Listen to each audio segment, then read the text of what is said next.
चलिए शुरुआत करेंगे। आज मरकजी वुज़रा का एक वफ्द जम्मू कश्मीर का दौरा करेगा।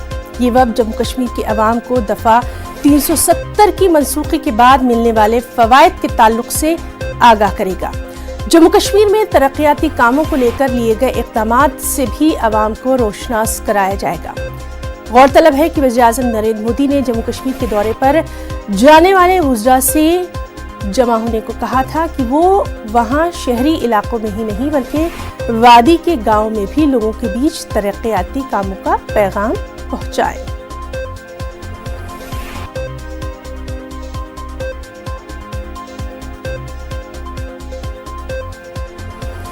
और चलिए पहले रुख करेंगे दिल्ली का, जहां मौजूद है हमारे साथी रवि मिश्रा और हमारे साथ जम्मू से हमारे साथी समीर भी मौजूद रहेंगे।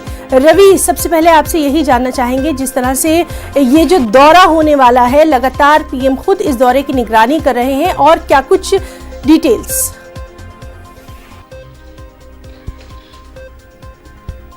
बिल्कुल हिना, बता देना चाहूँगा आपको कि बड़ी पहल है और अब तक का देखा जाए तो आधिकारिक रूप से एक भाजपा भारतीय जनता पार्टी की तरफ से ये सबसे बड़ी पहल मानी जा रही है कि आधिकारिक रूप से 36 केंद्रीय मंत्री जम्मू कश्मीर का दौरा करेंगे और 370 अनुच्छेद हटने के बाद जनता से रूबरू होने का ये पहला मौका होगा।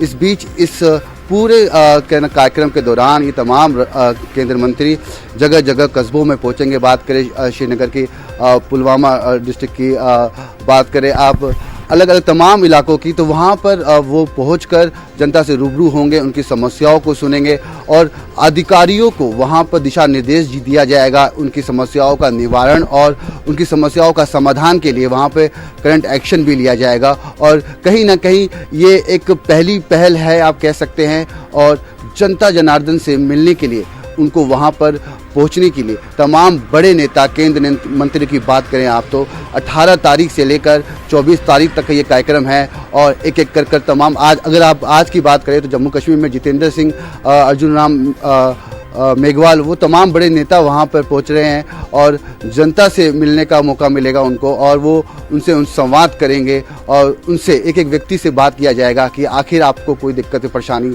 है या नहीं, उसके बारे में बताइए और खुलकर बताइए, उस समस्याओं का निवारण होगा। सबसे बड़ी बात कि देखा जाए कि 370 अनुच्छेद हटने के बाद जब भारतीय जनता पार्टी की तरफ से ये पहली पहल की जाती है, तमाम अंतर्राष्ट्रीय स्तर पर जम्मू कश्मीर की महत्वपूर्ण भूमिका है और लोगों की नज़र रहती है। ऐसे उस माहौल में भारतीय जनता पार्टी की तरफ से ये 36 केंद्रीय मंत्रियों का जम्मू कश्मीर का दौरा काफ़ी अहम माना जा रहा है ना। जी रवि, बिल्कुल आपने सही कहा कि काफ़ी अहम माना जा रहा है। एक डायलॉग प्रोसेस जो है वो एटलीस्ट शुरू होगा। हमारे साथ समीर भट्ट भी मौजूद हैं, जम्मू से हैं हमारे साथी।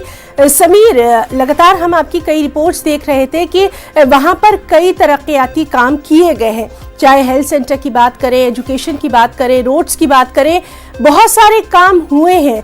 अब इन कामों को सही मायनों में लोगों तक पहुंचाने की जरूरत है।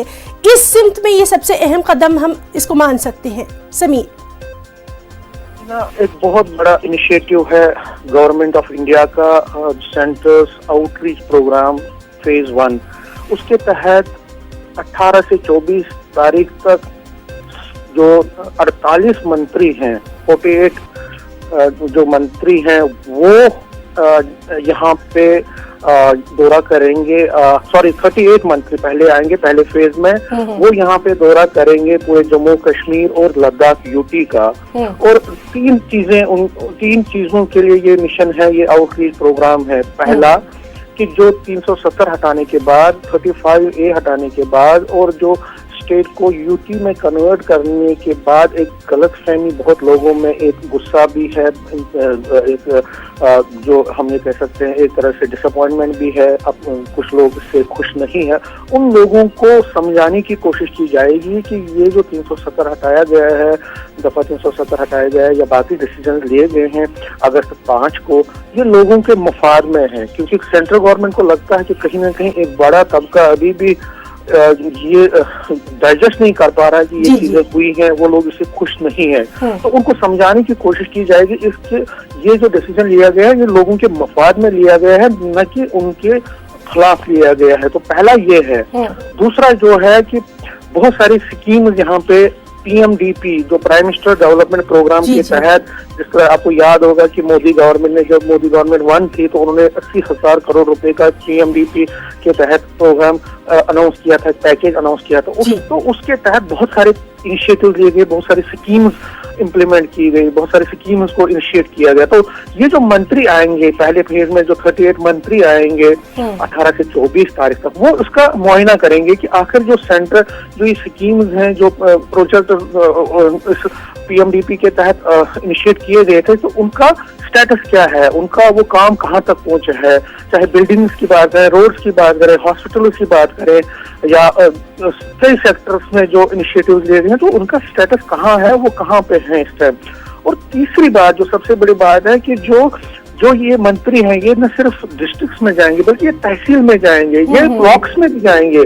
वहां पे लोगों को, जो फार फ्लंग एरियाज में जो लोगों को डिफिकल्टीज फेस हो रही है डे टू डे लाइफ में, उनका अजाला करने की भी कोशिश की जाएगी और वहां पे ऑन स्पॉट असेसमेंट की जाएगी। क्योंकि मैं आपको बता दूं हिना, इससे पहले भी हमने देखा कि पिछले 5-6 महीने के दौरान 2 बार जो बैक टू विलेज प्रोग्राम किए गए थे गवर्नमेंट ऑफ जो JNK UT एडमिनिस्ट्रेशन ने किए थे और लद्दाख UT एडमिनिस्ट्रेशन ने किए थे, तो उसमें जो बहुत सारे प्रोजेक्ट्स को एक प्लान बनाया गया था कि यहाँ ये चीज किया जाएगा। तो ये जो मिनिस्टर जब जाएंगे तो वो उन चीजों को असेसमेंट करेंगे कि आखिर उन पे काम कहाँ पहुंचा है। तो ये जो 3 मेजर चीजें होने वाली है, ये गवर्नमेंट ऑफ इंडिया करने वाली है और बड़ा इनिशिएटिव है। मैं आपको यहाँ पे जोड़ दूं कि ये सिर्फ 18 से 24 तक, पहले 60 मंत्रियों को आना था पहले फेज में ही, लेकिन अब बाकी जो बचे हुए मंत्री हैं वो फेज 2 में फरवरी में आएंगे। क्योंकि कहा जा रहा है कि 25 जनवरी को गवर्नमेंट, यहाँ जो JNK UT गवर्नमेंट है, वो अब एक अनाउंस करने वाली है कि जो 13,000 वैकेंसीज हैं पिछले साल हुए थे, उसमें 13,000 जो वैकेंसीज रह गई थी जहाँ इलेक्शन नहीं हुए, तो उनकी अनाउंसमेंट होगी। तो 13,000 पंचायत इलेक्शंस का अनाउंसमेंट होगा। तो उसके बाद जब ये प्रोसेस खत्म होगा तो उसके बाद फेज 2 में बड़े बड़े जो बाकी बचे 22 मंत्री हैं वो भी आएंगे, और जिसमें कहा जा रहा है कि अमित शाह, होम मिनिस्टर अमित शाह, राजनाथ सिंह, नितिन गडकरी और जो बड़े बड़े जो जी। तो बहरहाल कहीं ना कहीं अवाम तक ये बात पहुंचाने की जरूरत है कि हाँ, हुकूमत उनके लिए क्या सोच रही। रवि मिश्रा, आपसे जानना चाहेंगे, जिस तरह से अभी हमारे साथी समीर बता रहे थे कि बाकायदा प्रोसेस के तहत तमाम काम किया जा रहा है, आपसे ये जानना चाहते हैं कि काफी अहम हम इसको कदम मान रहे हैं। कहा यही जा रहा था कि बातचीत नहीं हो रही है, डेडलॉक बना के रखा हुआ है, लेकिन कम से कम इस एक कदम के बाद बहुत ज्यादा पॉजिटिव चीजें सामने आएंगी। रवि,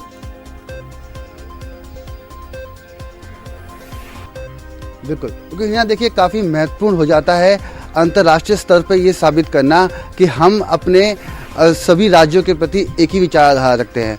और भारतीय जनता पार्टी ने, हमारी केंद्र सरकार ने, हमारे प्रधानमंत्री मोदी ने ये साबित करके दिखाया बीते पिछले कुछ दिनों में, जब अनुच्छेद 370 को हटाया गया और कहीं ना कहीं अंतर्राष्ट्रीय स्तर पे हमने जनता जनार्दन को और देश भर और दुनिया भर को ये संदेश दिया कि हम ये कर सकते हैं और हमने ये करके दिखाया।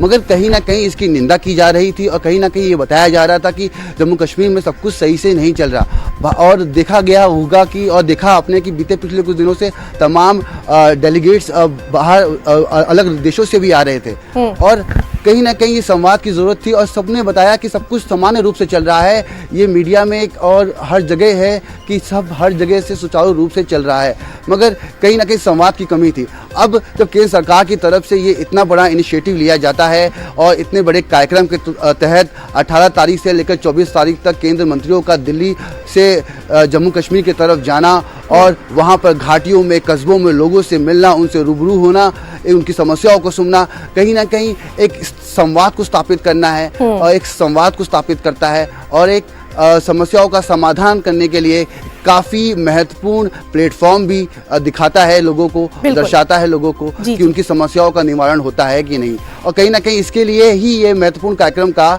इनिशिएटिव लिया गया है।